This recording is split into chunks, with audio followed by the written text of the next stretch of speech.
Hello guys, Mario and Sonic for the win here, back again to bring you guys a recent pickups video. I have not done one of these in forever, so since I got so much stuff, I had to update you guys. And just want to let you know, I got a ton of figures and some really awesome stuff, so I'm gonna go system by system with the games first, strategy guides, and save the awesome figures for last. And I'm gonna put annotations down there, so if you would like to skip to a certain part, you can just go right ahead and do so. So first we're gonna start off with the Nintendo games that I got. So first on the list, we got Donkey Kong Country Tropical Freeze. Of course, you had to get this on release day, and this is actually going to be my next video, is going to be a review on this game.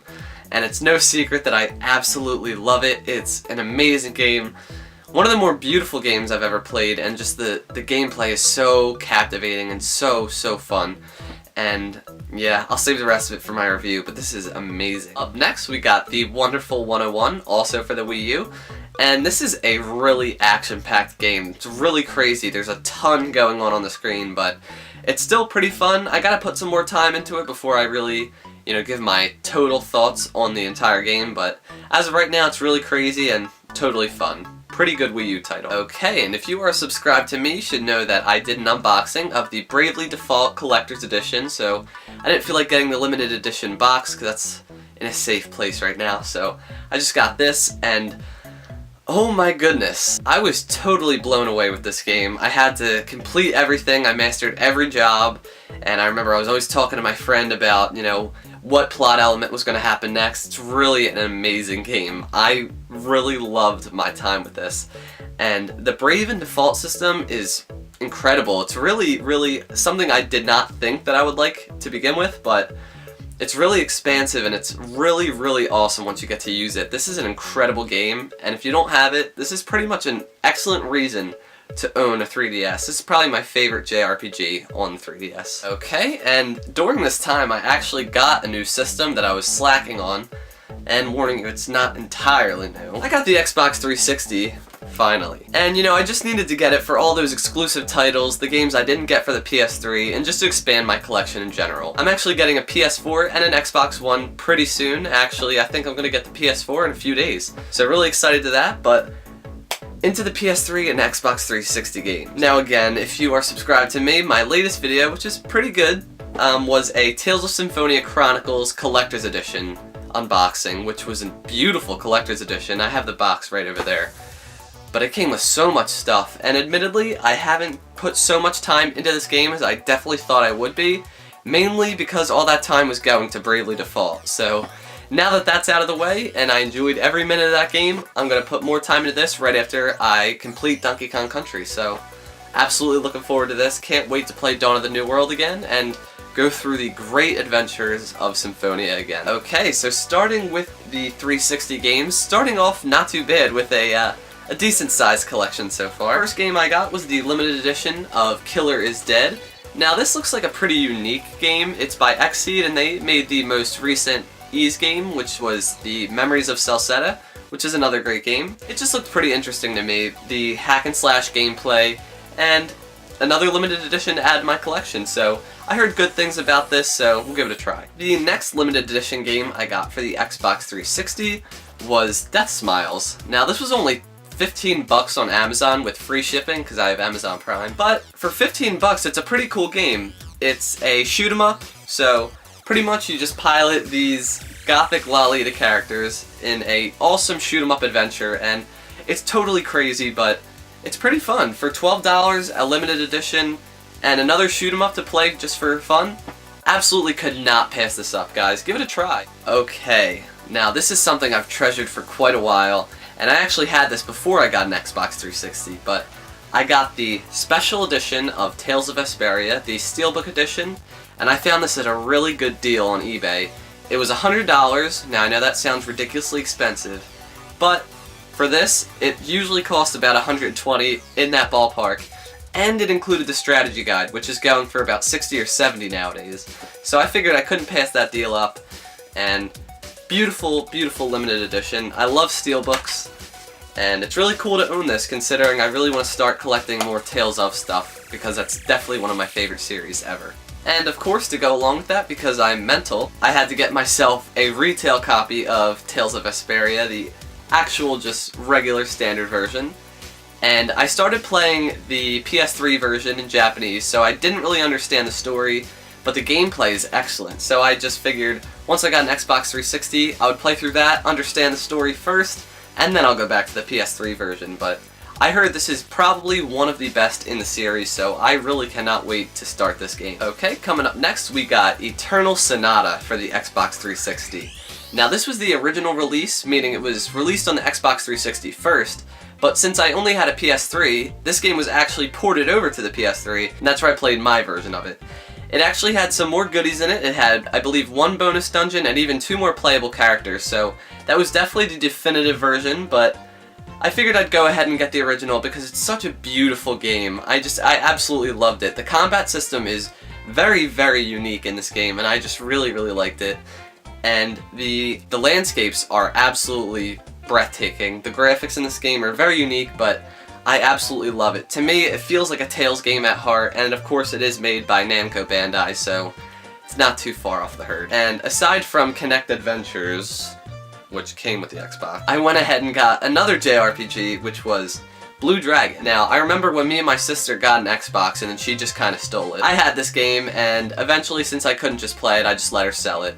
And, you know, it was very unique, and I know the Xbox is not known for having an extreme amount of JRPGs, but this is the one that I played and I really liked as far as I could get into it. And it's actually on several discs. I believe it's a 3-disc game, so it's pretty long. But I really like the whole summon system where everyone has their own unique shadow, and I can't wait to try this game out again. Okay, and the last game I got was Danganronpa Trigger Happy Havoc for the PS Vita. Now this is a port from an older Japanese PlayStation Portable title of the same name, I'm pretty sure. And it's kind of like a murder mystery visual novel, and it's so unique, and it's really cool.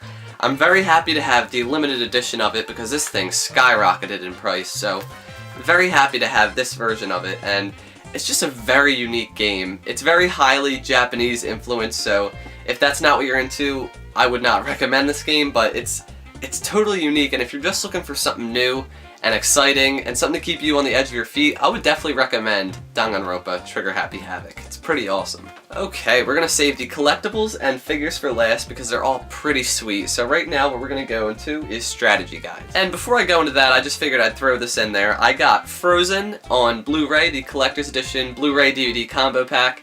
I'm a sucker for Disney movies. If you don't like Disney movies, we're not friends. It's plain go. Bye. I'm just kidding. If you're not a fan, we could still be friends, but I absolutely love Disney movies, and I never got a chance to see this, so I'm very excited to give this a chance, and I hear amazing things about it. It won all kinds of awards, so it's a Disney movie. It can't be bad. And one thing that I really like is the kind of holographic effect this has. It really makes it look like ice crystals, so that's pretty cool. Okay, so the first strategy guide I got was the Donkey Kong Country Tropical Freeze Strategy Guide by Prima. And this is just going to come in handy for finding all those very well hidden puzzle pieces and Kong letters. So I'm pretty much at 98% completing the game. There's just a few more levels I need to do and find those pretty tough collectibles. So this is just going to help me do that. But overall, the game was an incredible journey, and this just adds to that. Okay, so I'm not sure what happened to me during this time, but I was in a really big Kingdom Hearts mood, and that's kind of a hint for 2 of the future items in this video. But I got the Kingdom Hearts 1.5 HD Remix Collector's Edition Strategy Guide, and it's in a really nice hardcover book, as you can see, and it comes with a little bookmark woven into it, and that's one of my favorite things with strategy guides. I think that's really neat. But I have pretty much every Kingdom Hearts strategy guide there is, so I had to add this to my collection of strategy guides. I just love them. I don't know what it is, but definitely cool to have this for the HD Remix. Okay, and following that trend, I got the Kingdom Hearts 2 Limited Edition Strategy Guide, and this is still sealed. Now, I got the original Brady Games print version of it, but that was just a standard edition, and I saw this for about $8, and I figured, I need that.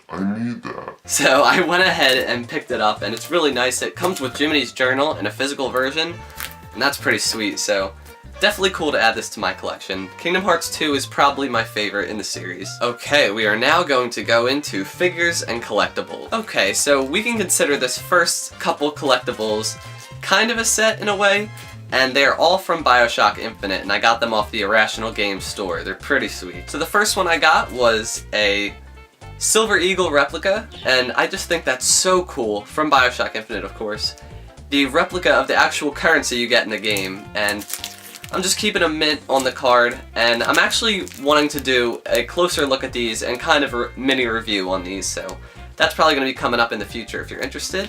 And along with that, of course, there is the Lutece coin, and there's just a ton of detail on these coins, and you got the nice artwork on the card, and of course this was made by Irrational Games, and just really nice silver-plated coins, and definitely a cool collector's item. And I figured while I was on the site, there was this cool little BioShock Infinite keychain that was on there, so I went ahead and picked that up as well for about 10 more bucks. Okay, all these figures I got are awesome, so they're in no particular order because they're all equally amazing. Alright, the first few figures that I got, coincidentally, all happen to be Nendoroids, so we're gonna get in those first. Okay, to commemorate me getting the Danganronpa limited edition, I had to go ahead and get the Monokuma, or Mono Bear. Kuma is just bear in Japanese. This little bastard from Danganronpa, you can't help but love the sinister little bear that he is in the game. He's quite the character, but Danganronpa wouldn't be what it is without him, so I had to go ahead and pick up this awesome little Nendoroid, and Nendoroids are pretty much chibi versions of Figmas almost, and they come with lots of accessories and are just more for display pieces, but really sweet Nendoroid, and really happy to get it. And along with that one, since I figured that the Danganronpa 2 is coming out later this year, I figured I would go ahead and get Monomi while I was there. And she is adorable, the cutest little pink bunny thing ever, and pretty much the counterpart to Monokuma, so really awesome display piece again, and just looks really good with Monokuma as you can see on the side of the box, and another awesome Nendoroid to have in my little Danganronpa collection. And this last Nendoroid I'm very excited to have because it's from an excellent game and it's a very adorable character, and it is Isabelle from Animal Crossing New Leaf, and I'm so very excited to have this because I love collecting Nintendo figures, Nintendo merchandise in general, and pretty much all the Figmas I have are Nintendo, so having a Nintendo Nendoroid, considering the Luigi and Link ones are coming out pretty soon, is pretty sweet, and I love Isabelle. She's so iconic for Animal Crossing, and my favorite feature about this Nendoroid is it has a little bell on her head, so it actually jingles just like in the game, and she's with her little music notes, and she's an adorable Nendoroid.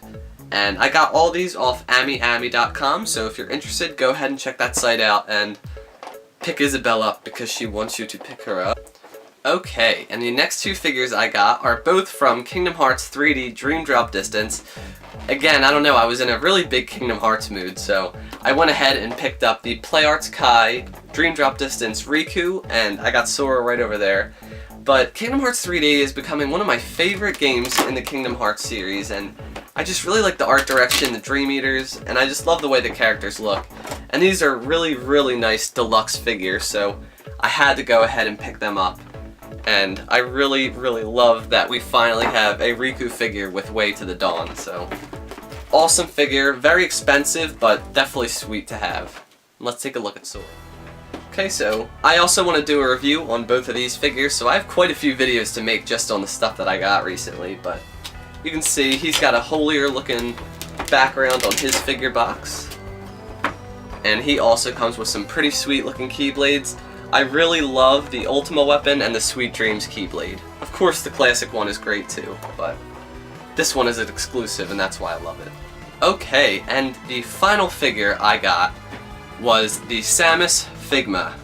And I love Figma figures, and pretty much the only Figmas that I do have, other than the Persona 4 ones, are all Nintendo ones, so really helps to create that awesome Super Smash Bros. Display looking effect. And the Samus Figma is truly awesome. There's a ton of detail on this thing, and it's absolutely beautiful, so I was really excited to get this. And pretty much because I don't have any other Samus merchandise, so it was definitely awesome to get this. I love me some Figma. Alright, so while I still have quite a few packages coming in the mail for stuff to get, I figured I had to go ahead and update you on everything that I got recently. If you guys got some pretty sweet pickups, go ahead and comment them down below. I'd be really interested in seeing what you guys got.